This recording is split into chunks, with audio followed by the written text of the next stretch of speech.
This is the edited version of interview 2 with Stephanie Best from Bi Local Columbus. Hello, everybody. This is Kimberly from the Bisexual Initiative of Greater Cleveland, and I am Skyping with Stephanie Best. She is... Sorry, having technical difficulties here, people. Oh, that's all right.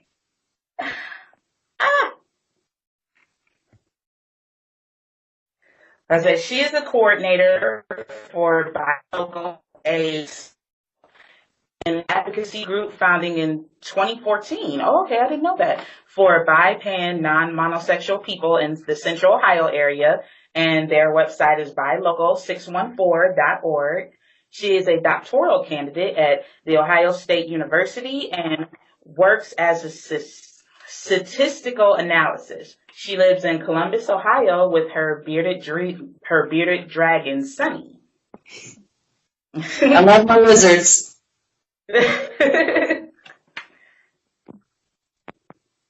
Okay. So many difficulties. Okay, so did you have any questions for me before we get started? Sure. Actually, I'd love to learn more about the Bisexual Initiative in Greater Cleveland. I'd love to learn a little bit about what got you guys got started and what you guys are doing these days, and sort of what your experience has been with the community up in Cleveland. Yeah, great. Well, unfortunately, it's pretty much just me for now. It started off, I don't know if you're familiar with Sarah Young. She's advocacy in the Cleveland area by LGBT general advocacy, but she had a local group called Bi and Beyond at our Lesbian Gay Center, and she moved on to other projects, so she stepped down, and I still needed the support, so I said I would take it over. So me and one of the other members ran it for a while, and the attendance dropped significantly, unfortunately. And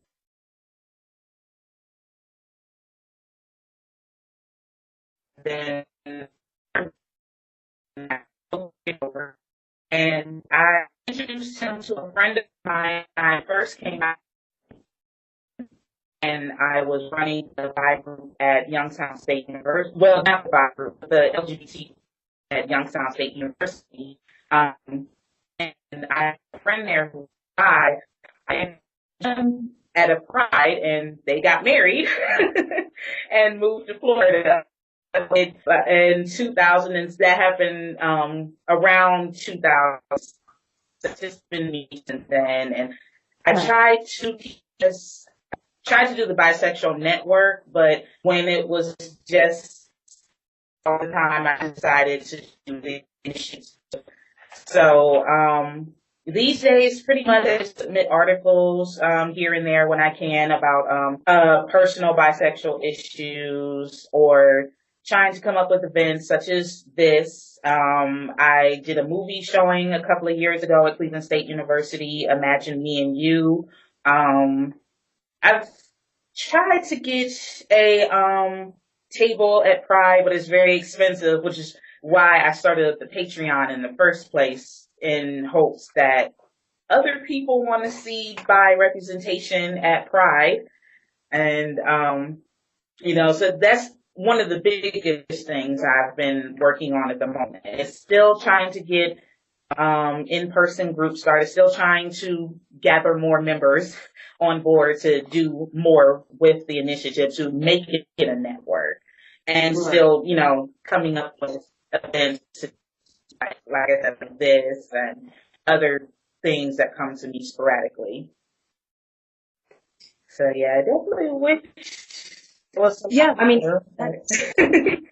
it sounds like a lot, and it's funny to me because it's actually very similar to some of the experience we have in Columbus, where so Bi Local was started. I think they actually started in 2013. I might have to double check that.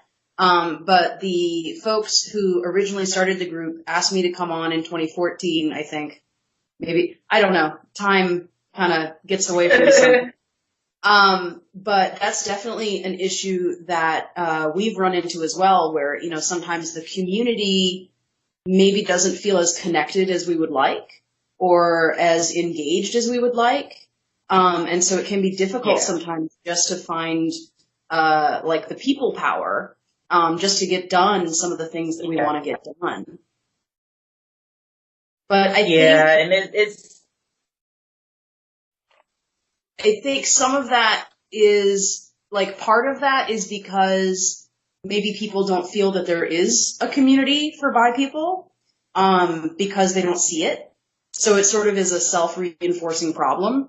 And so I think, doing things like this, like what you're doing, is exactly what we have to do to be able to pull people into the community. So then we can start, pulling them on board to help us with all this, like, organizing and advocacy, because that's what we need at this point, is the visibility and is raising people's voices and getting them to talk about it and getting them involved in the community. So yeah, no, it's actually really comforting to hear that that's not, that's not just us in Columbus. That's a problem that other people are experiencing as well. Yeah, I'm surprised to hear that it's going on in Columbus, because Columbus is just so big, and I figured there'd be a lot more, like you said, a lot more people power down there. I mean, you guys had like a whole month of events going on for Bisexual Awareness Day, and so I was thinking, like, yeah, you guys got it made down there, and it's us up here. They're like, it does feel pretty thankful. We want to join. Yeah, because I mean, if it's just you on your own, like that, a lot of energy to do that. And so it's actually making me feel pretty thankful that our sort of core coordinating group is about 5 people, and that feels a lot better now. Just knowing what you guys are experiencing up there. And we do have a pretty strong, I would say we have a pretty strong community. We do have a pretty large number of people that will come out to our events. We actually have a visibility rally this Sunday, and we are having a reception, and I think we've already, I saw that, like 40 or 50 people who are planning to come out. So we're really excited. Just to get that many people in a space in one time for bi visibility is pretty exciting. But you kind of compare that to, like, gay and lesbian communities that could easily pull in probably 3 or 4 times that, and it's taken us 4 or 5 years to build to that. So I think it is, I think it's an issue that a lot of bi activists are probably dealing with. Is just trying to find the people power to do the sort of events and activities and advocacy work that we want to do. So we're all in it together, and we're just going to have to keep struggling, I guess. It was actually, and that whole thing was actually one of the questions that I had put on the thing, because I'm noticing up here, when it comes to bringing people in, if people care more about just acceptance or social justice. Like, it seems like the people who were coming out to things, they're more interested in social acceptance so that it can be easier for them to find partners and, mostly just to find partners. So what's your take on that? Is fighting for social justice more important, or fighting for social acceptance? I think that's a really interesting question, because I think, if, like, picking between the two, I don't know that I necessarily can, because I think fighting for social justice is fighting for acceptance, and I think fighting for acceptance is fighting for social justice. As I'm sure you're aware, like, bi people are facing so many struggles and so many challenges just in our daily lives. We are at a higher risk for depression and mental illness. We're at a higher risk for suicide ideation. We are at a higher risk for intimate partner violence. We are at a higher risk for social isolation. And a lot of that stems from that sense of sort of being socially stigmatized and, not feeling like it's safe to come out, even in, LGBTQ spaces, which is, that's a place where we should feel comfortable being ourselves and being open about our bisexuality. So I think, fighting for social justice and trying to address some of these disparities goes hand in hand with fighting for social acceptance. And fighting for social acceptance, and even if it is something that seems simple, like just trying to find partners who are who embrace our identities, that is also part of justice. And so I think anything that we can do to sort of be out and be present and be ourselves, and just to be ourselves and to be confident and happy in our identities, and to say, like, I'm bisexual, I'm proud of that, like, everyone else needs to be okay with that in my life, I think is a major step in the direction of getting to, social justice and getting people to, help us break down those barriers around social isolation and, sort of the silencing of bi voices, so that we can kind of, do better about addressing some of these more systemic issues. I guess, does that make sense? Yeah, it definitely makes more sense. I'm of the same mind, because, I definitely think if you're fighting for social acceptance, it leads to social justice. And if you're fighting for social justice, it leads to social acceptance. But Right. I've come across a lot of people, particularly bi people, who either take an either or stance. So I never really know what's more important to people, and then how to cater the initiative to those, I guess, desires, I want to say.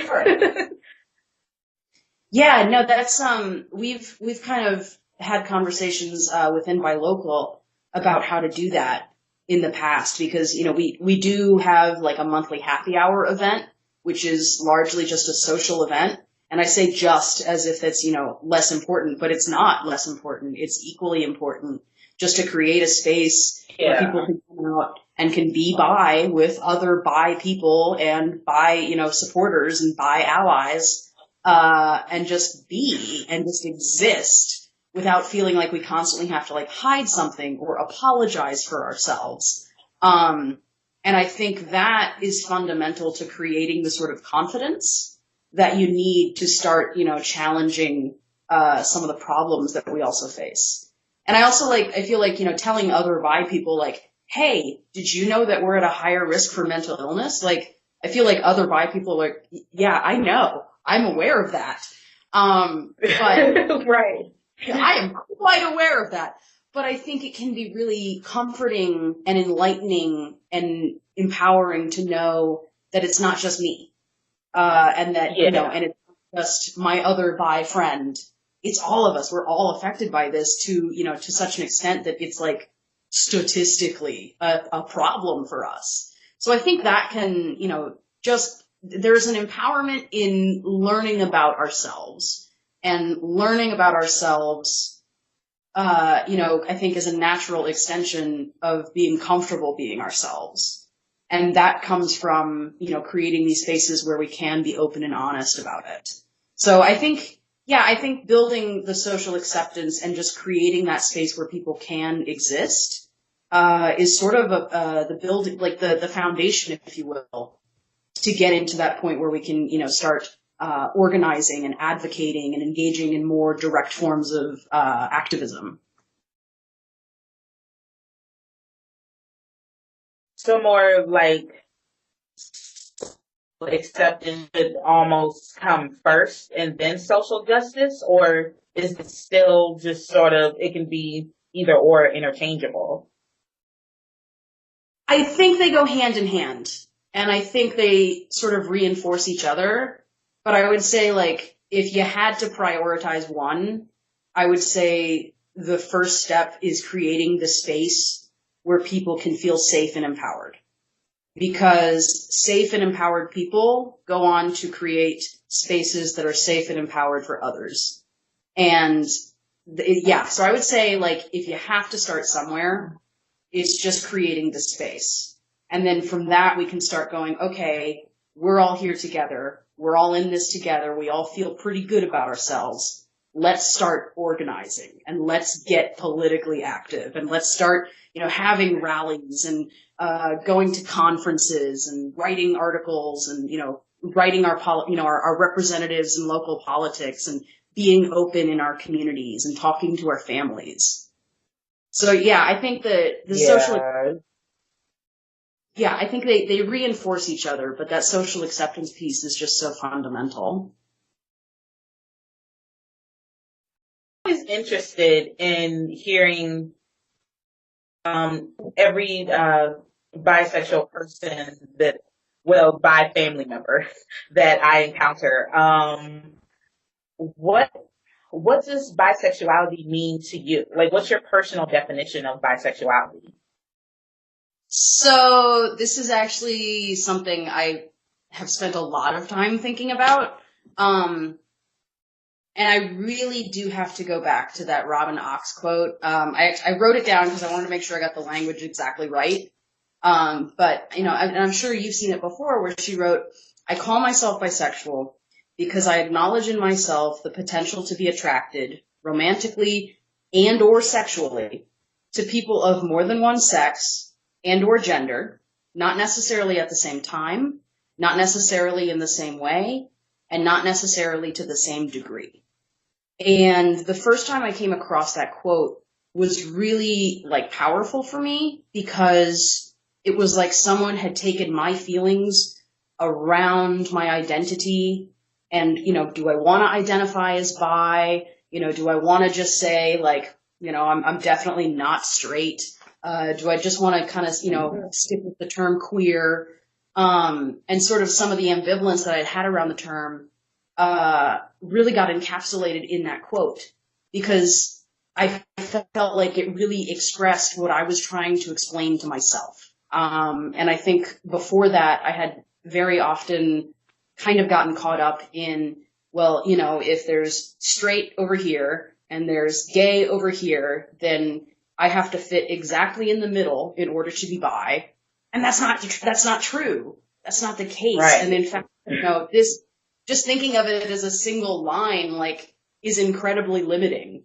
So, blow that idea out of the water. It's not about that. It's just about, there's potential.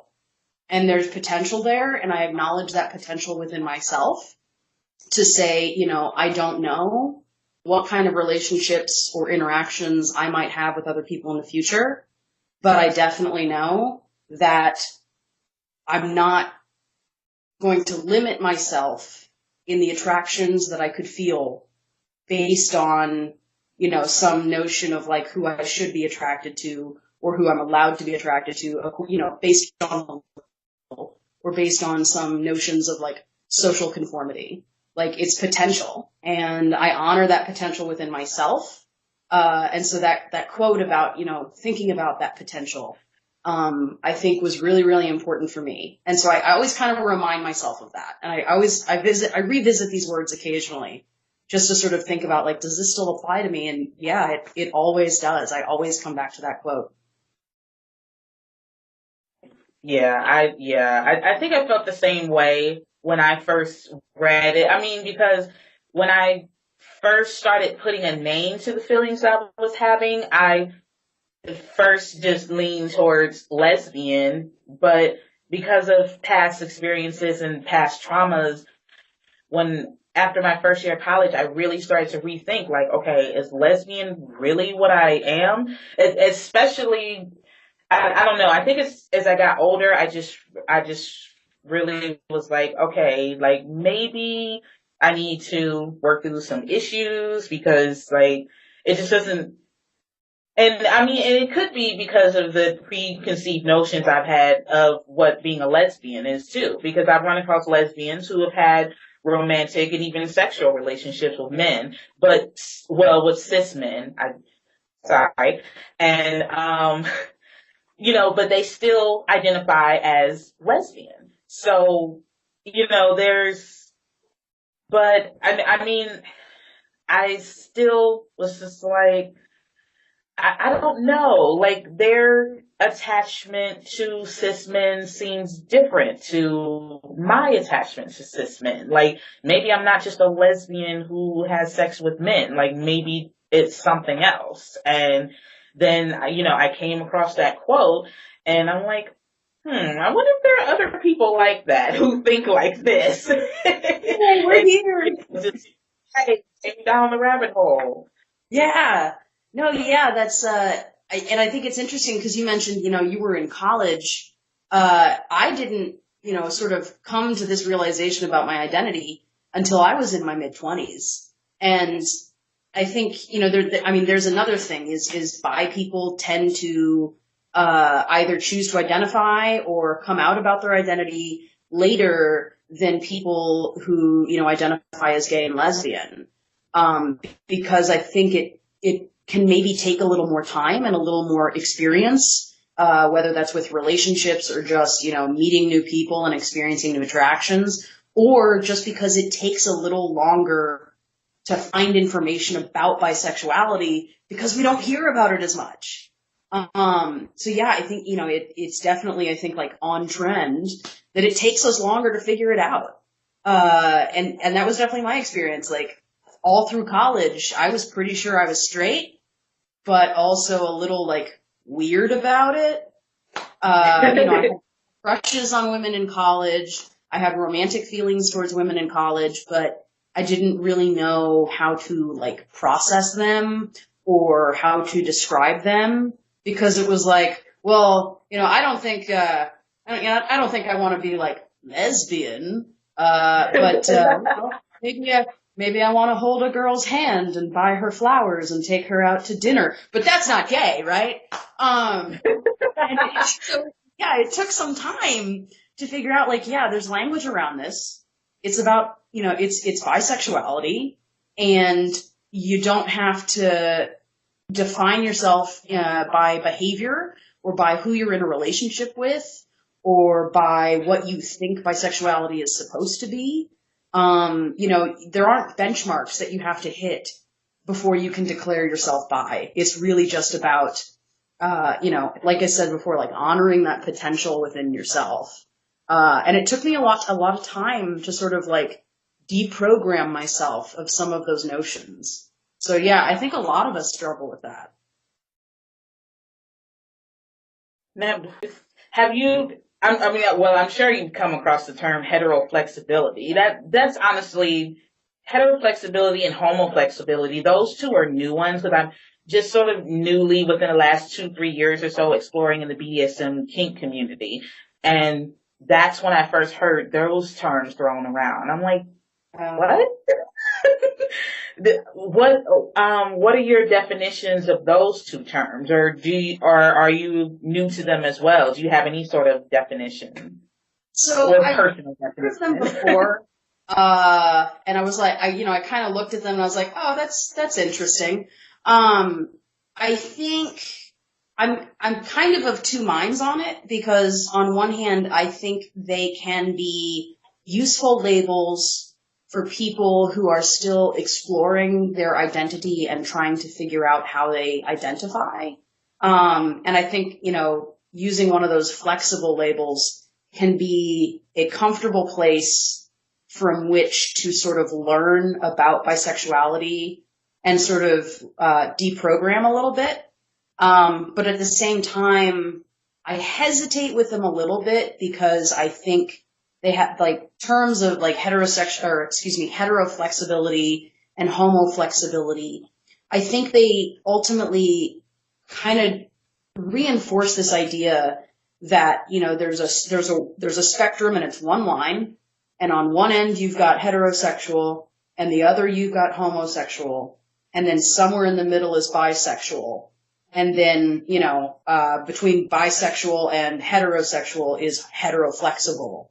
That to define bisexuality or to define human sexuality just along that one line or that one spectrum, I think is really limiting.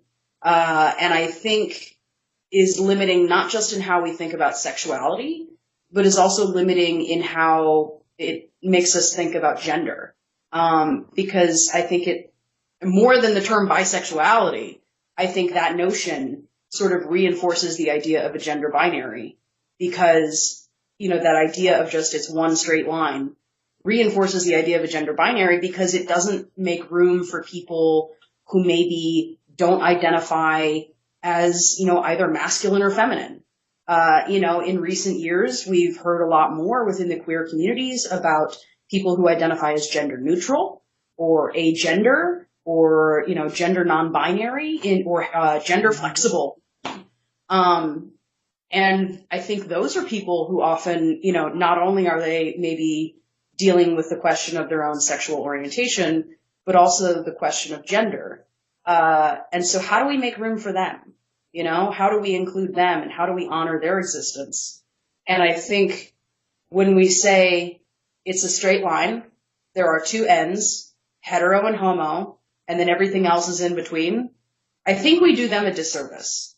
Because, so this is a lot, but I think, you know, the idea of, okay, what is a heterosexual? Well, a heterosexual is someone who is attracted to people of a different gender. Well, what if you don't have a gender? You know, and same with homosexual. What is a homosexual? Well, that's someone who's attracted to someone of the same gender. Again, what if you don't have a gender? Or what if you feel that you have multiple genders? Where do you fit on that? Or, you know, if you feel that your gender, you know, changes over time, where do you fit in that? You don't. And so I think ultimately those terms about hetero and homo flexibility, I think they can be limiting. I don't want to tell anybody that they're, you know, the terms that they use for themselves are wrong, because I think people have to find the terms that work for them.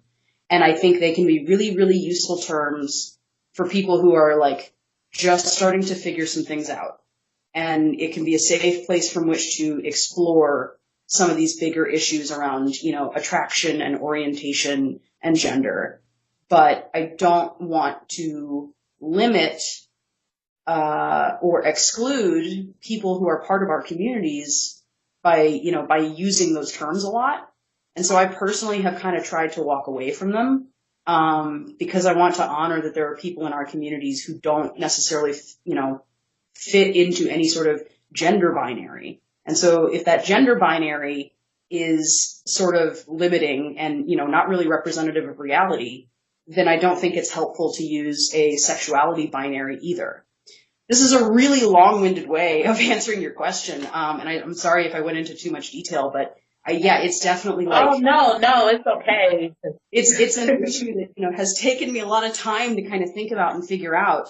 And, you know, my experiences with, you know, meeting other bisexual people has just sort of reinforced that for me, is that there are people in our community who don't necessarily identify, you know, as either masculine or feminine all the time, and for whom gender is sort of, you know, it's not what we might traditionally or conventionally think of.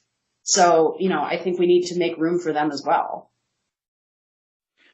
Yeah, I mean, because like I said, since I've come across these terms, in the ways I've seen people use them, and I've actually only have come across people use these terms in the BDSM kink community. I haven't heard anyone outside of that community use those two phrases, but it seems, you know, they sort of use those terms to find partners. You know, well, I'm straight, but I also play with the same sex, so I'm heteroflexible. You know, they'll never pursue a relationship with the same sex, but they are open to exploring with the same sex sexually or whatnot. And the same difference with the homoflexible. You know, they mostly identify as someone who's gay or lesbian, but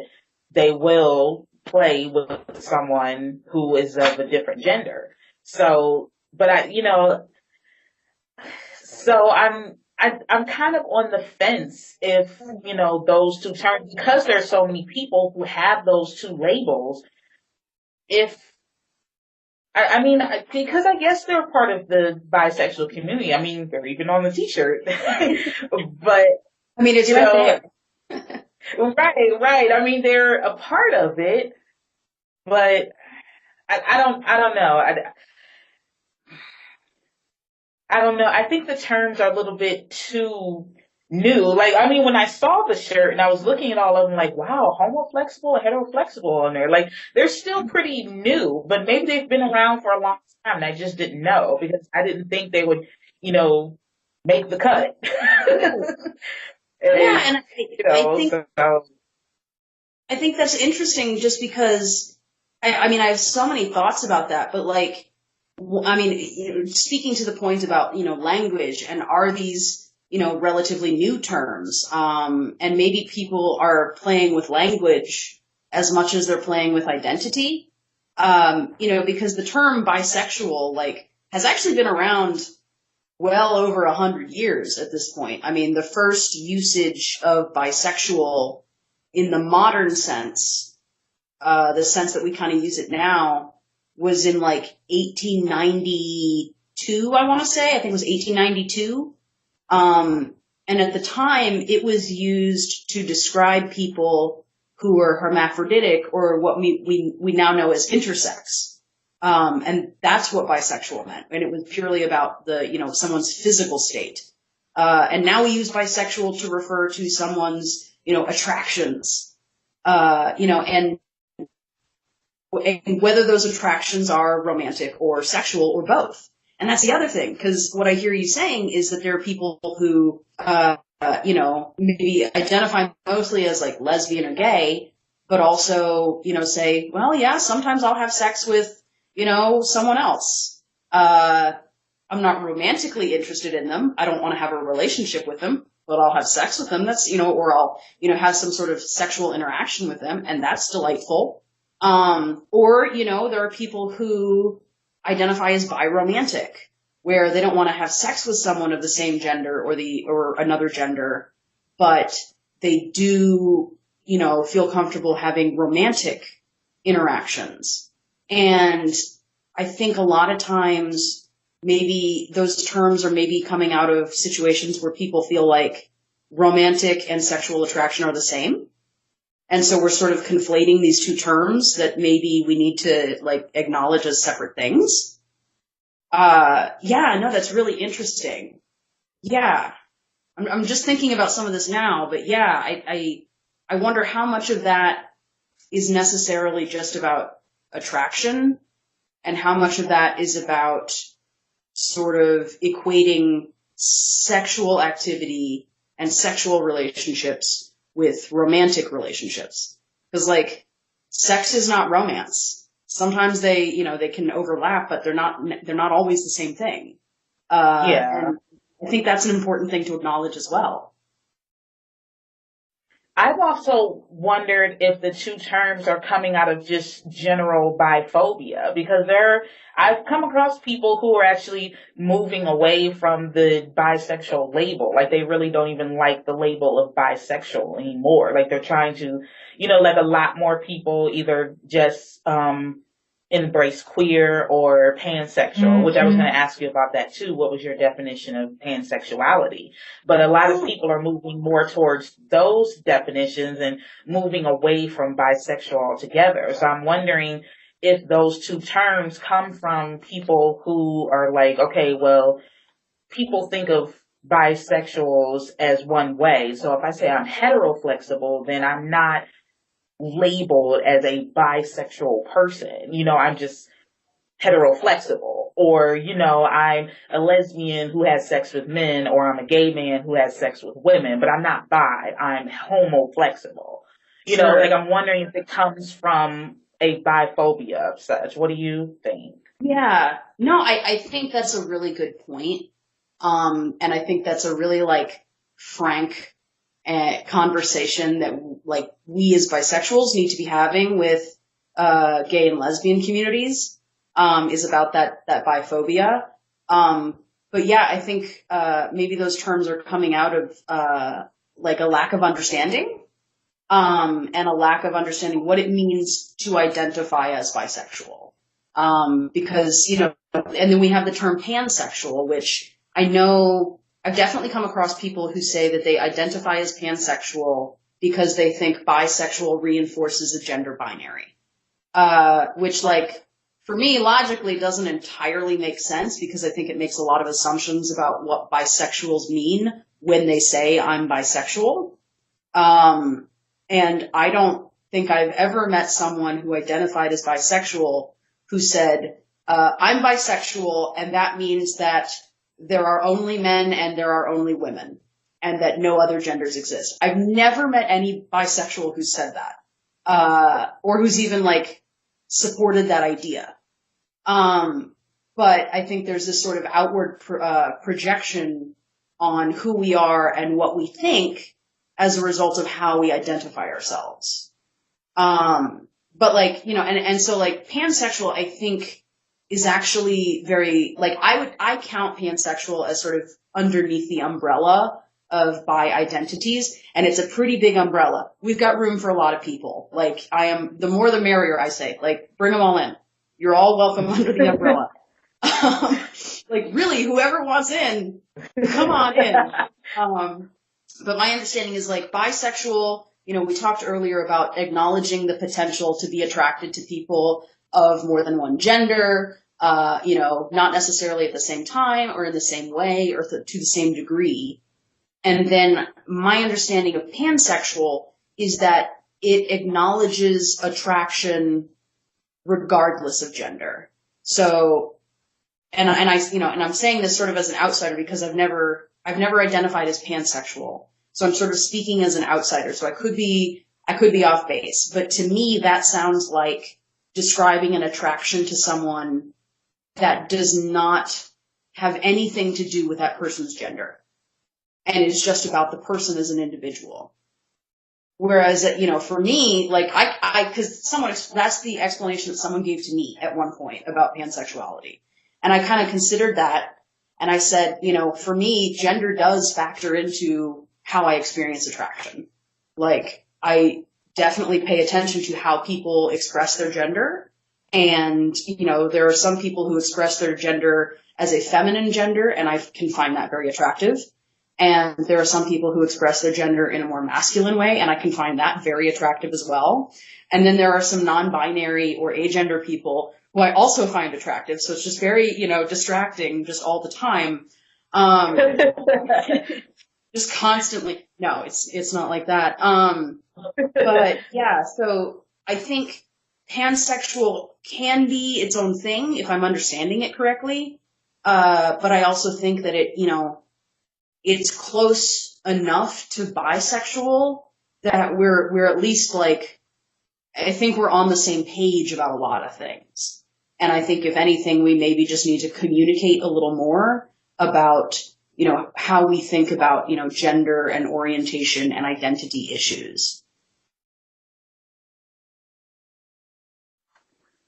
Okay, yeah, that's a pretty similar description I had for pansexuality. Although I even with mine, I was thinking, I guess I'm more traditionalist when it comes to the bisexual and pansexual definitions. Like, even, you know, being attracted to those who are non-binary or genderqueer or you know, trans men, trans women, I figured that would fall under pansexuality and not necessarily bisexuality. But I mean, there are, you know, we're all on a spectrum. You know, it's, you know, like you said, it's not just on a straight line. There are bisexuals who still identify as bisexual, even though they're attracted to trans men or trans women or both, or non-binary or genderqueer. And there are those who are pansexual who,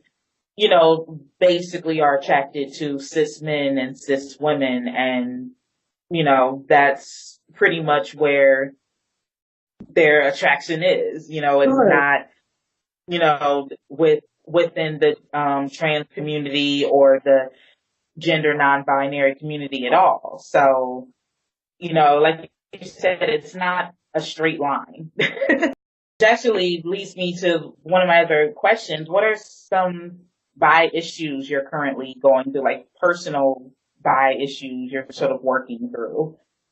So, just personal, like, I mean, I spent, most of my 20s trying to figure out my orientation. Got that nailed down. Super excited about that.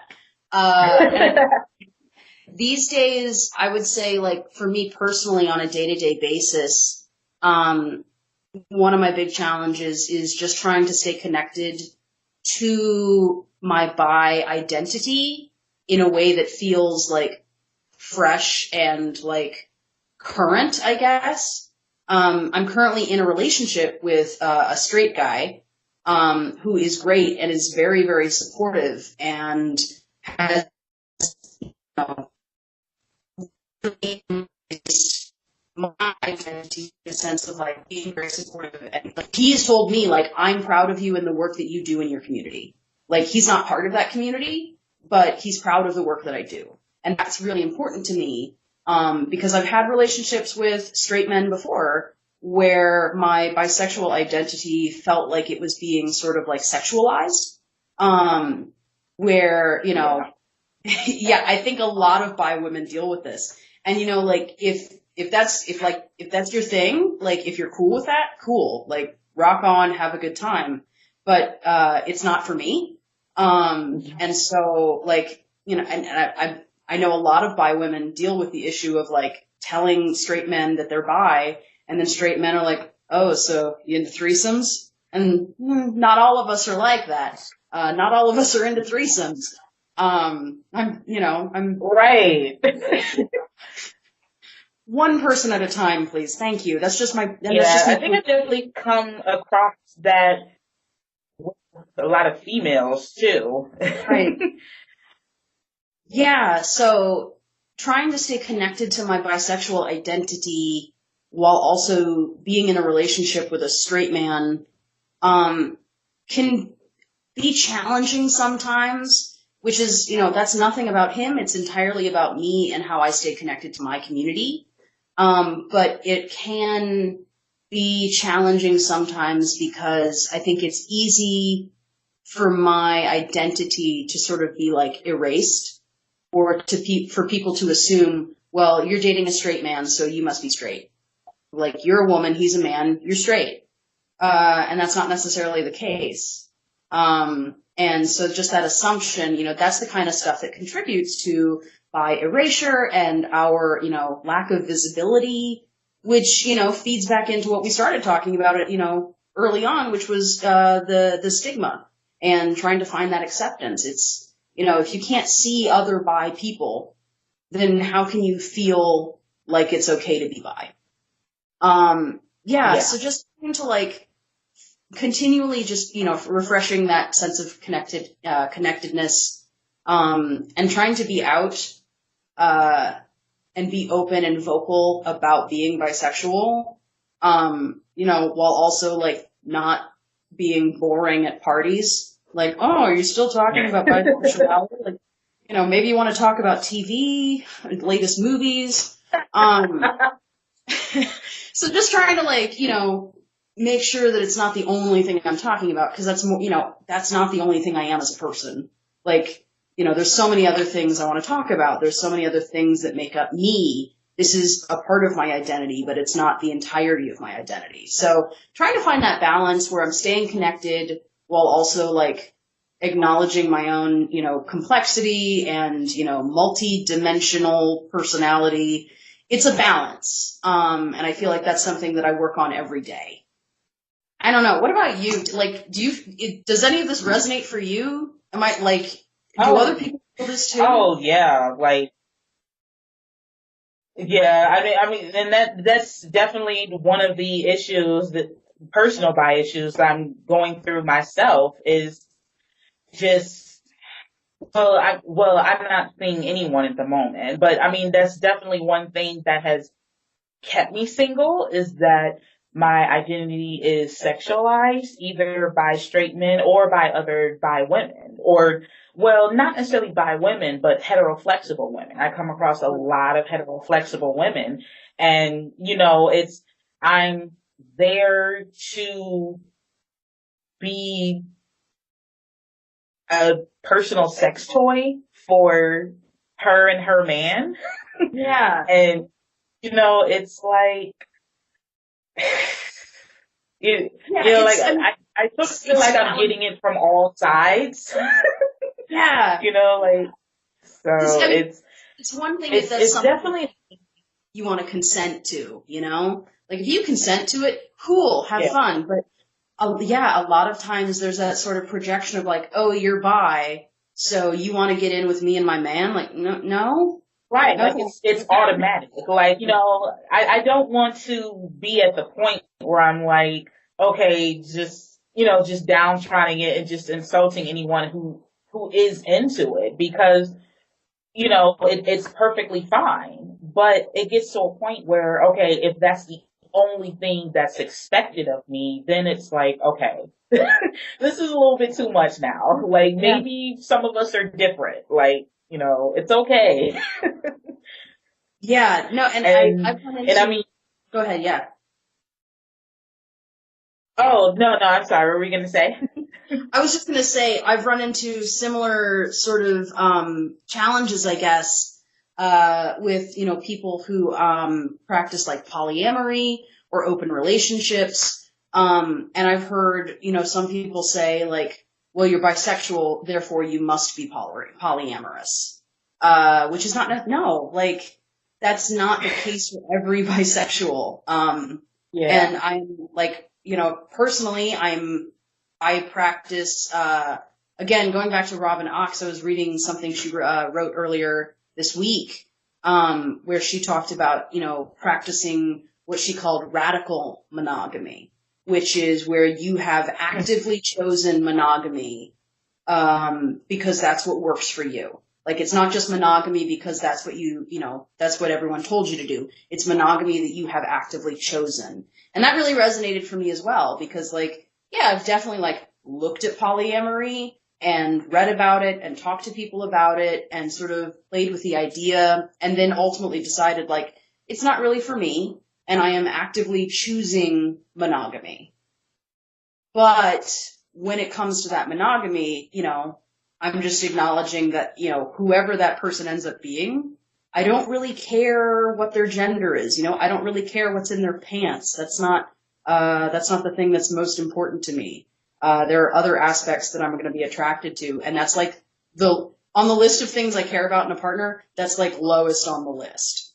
And so it can be difficult sometimes to, in some ways feel like I'm being very transgressive and progressive, oh, I'm bisexual, the future is queer. But then also I'm practicing monogamy with a straight man, so it can look very sort of traditional. And I think a lot of times it just for myself, it's about becoming comfortable with that. It's okay to do this thing that maybe looks kind of traditional or normative on the outside, because on the inside, within that relationship, I know that it is something I have actively chosen. And it is something that exists not in spite of my sexuality, but that embraces my sexuality and that supports me. And so it's constantly just kind of trying to honor that and trying to be visible and trying to, find a way to exist that feels authentic for me. It's a struggle, man. I think we all deal with this to some extent, regardless of how you identify. It's a struggle sometimes. Are you involved in any other, bi projects besides Bi Local? Not really. Bi Local tends to take up a fair amount of my time. I do also work with an organization in Columbus called Kaleidoscope Youth Center, And it is a youth center targeted to LGBTQ youth between the ages of 13 and I think 22. Yeah, 22. And we have really been growing a lot in the past year or so, well, couple of years. So we just brought on a new executive director, Erin Upchurch, who's amazing and just is providing, really awesome leadership, and vision. And she gets things done in a way that is just like really, really impressive. And I'm so happy we have her. She's just fantastic. So I'm involved with Buy Local and Kaleidoscope Youth Center, and just trying to that keeps me pretty busy as it is. And just trying to do what I can to try to support the local communities and be present and try to give back as much as I can. So that keeps me pretty busy. Buy Local is the only thing that I do that's specifically for and about bisexual people. Okay. Yeah, pretty much the bisexual initiative is the only thing I do that's bi specific as well. I mean, outside of submitting clips to different places about just personal bi issues I'm going through at the moment, but just for the most part, the majority of my time, I'm trying to figure out, okay, what can I do next to, put the initiative out there and get people in here. Yeah, and that is enough to keep a person busy. Even if it's just one, it is enough.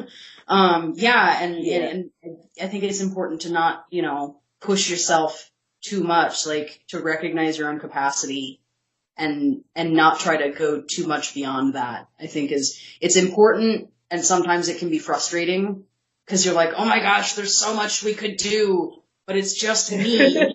And I only have so many hours in the day. I feel most of the time. Yeah. That's literally how I feel all the time. Especially because I keep lists of things I want to do, and I'm like, oh my God, there's all this stuff, and I'm like, I could be doing this, and we could be and no, it's just me. Yeah. No, if you're watching this and you're out there and you're wondering how you can get involved in bi activism and bi communities, just find us, just email us or call us, please, because we love bringing more people in. We always need more people power. So please get involved. We have cookies. Come to the dark side. Come to the purple side. Cookies. You want vegan cookies? You want gluten-free cookies? I'll do it. What's it going to take?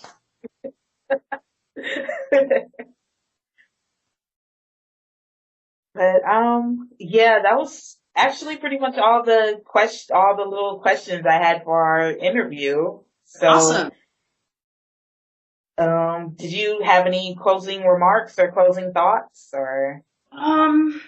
Closing remarks or closing thoughts. I feel like this was actually a really cool conversation because I feel like we covered a lot of stuff, that, is not necessarily limited to the bisexual experience. I think there's a lot of conversations happening in our culture right now about gender and, sexuality and how those two things intersect sometimes.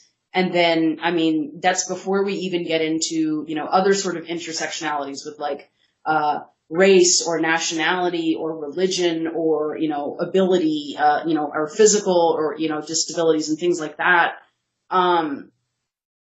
But there is, I think, the biggest thing that I just want to, emphasize is there is so much room. Like I said earlier, there is so much room under the bi umbrella. Anyone who wants to count themselves in that group, whether you identify as bisexual or pansexual or, heteroflexible or homoflexible or, mostly straight except for Sundays, whatever you want to call yourself, if you think you fit under the bi umbrella, you probably do. And there is room for you here, and we are going to welcome you. So, there's no standard. There's no bar to pass. There's no test for being bi enough. If you think you're bi, you're bi. If you want to call yourself bi, you're bi. And just, come on in, man. The water's fine. Right. So yeah, I mean, I think that's just the biggest thing is making sure that people understand, like, regardless of where you are in your identity journey or your personal journey, never think that you're not enough to count yourself as bi. Like, there is no such thing as you need to be bi enough. If you are bi, regardless of what that, means or what that looks like for you, you are bi enough. Just by being. Just by existing, you are enough, I guess. Yeah. Yeah, I like that. That's nice. Well, Yeah, that's probably a thank good. you so Yeah, much. yeah. Thank you so much for reaching out. This was really fun, and I found it very rewarding just to be able to have this kind of conversation. So I really appreciate the opportunity. Yeah, I'm glad that I got a hold of someone from Buy Local. I mean, it's great to see. It gives me hope that, one day it'll be more than just me. Columbus can do it, and they started in 2013, 2014, like you said. I thought you guys had been around for a while, and you guys pretty much just got started too. So it's like, there's hope. Yeah. Yeah, up the bisexuals, man. But so I guess that's it for the interview portion, and I definitely hope we can stay in touch, and hope everybody who's watching got something out of this. I know I definitely did. Like, this was a great interview. So yeah, if you're ever in Columbus, or if any of your viewers are ever in Columbus, come check out Buy Local. We've got a monthly happy hour. We try to do events in March and September for Bi Health Awareness Month and Bi Visibility Month. We're always trying to get things off the ground, always trying to have things going on to keep the bi, community engaged and active. So please come check us out. BuyLocal614.org. cool. Okay, well, I will talk to you later, and I will have another individual video up for the viewers of this conference later on. Very cool. Awesome. Thank you so much. Have a great night.